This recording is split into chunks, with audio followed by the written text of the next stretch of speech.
And more than 1.5 million adults in England are dependent on alcohol. Who should be responsible for paying for that? Well, the Centre for Social Justice, it's a think tank that seeks to address poverty and its causes, wants off-licences and supermarkets to consider charging people more per unit to fund rehabilitation for addicts. Well, joining us now from central London is Christian Guy from the Centre for Social Justice. Good morning to you. Good morning. Of course, alcohol is already very heavily taxed, and many people will think suggesting an extra tax to fund treatment for the minority is really unjust for the majority of people who don't have a problem with the amount that they drink. Well, we have to admit, first of all, that we've got a significant problem in this country. We are the addicted man of Europe in some pretty grim measures. Heroin addiction, the worst in Europe. Alcoholism, one of the worst rates in Europe. Legal highs amongst young people, the use of legal highs, one of the worst rates in Europe. Same too for a number of other drugs. So we've got to admit we've got a problem, and we don't invest anything like as much as we need to if you look at other countries like Germany and Sweden. So what we're saying today is for a very minimal increase on your average spend, 9 pence on a bottle of wine, 2 pence on a can of lager, pubs and clubs and restaurants exempt, by the way, from this. We could raise the money we need, more than £1 billion in the next 5 years, to invest in life-saving treatment so that we all spend less on our hospitals and our prisons and on the things we do to run around and pick up the mess of alcohol abuse. But is extra tax the only answer? Because that is going to be very unpalatable to people.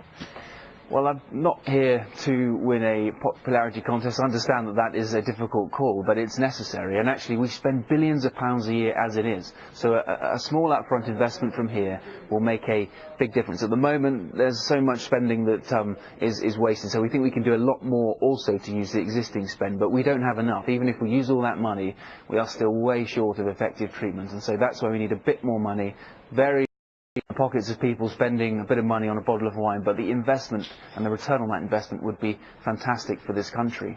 So you're talking about an extra 9 pence, say, on a bottle of wine on average, aren't you? I mean, what would this extra penny per unit tax, what difference would it make then? We think we could, over the course of 5 to 10 years, get towards a place where we've got more than 350 new rehab centres sitting at about 40 beds a unit, and that will bring in effective treatment that gets people clean. At the moment we do very little for alcoholics, and for drug addicts we just dump them on methadone. The chance to get clean in this country is the preserve of the wealthy. For the poor, for the people relying on a public system, there's very little choice to get clean, and so that is what we want to use this money to do. And you're focusing on then residential units particularly. Why those? Why not help in the community?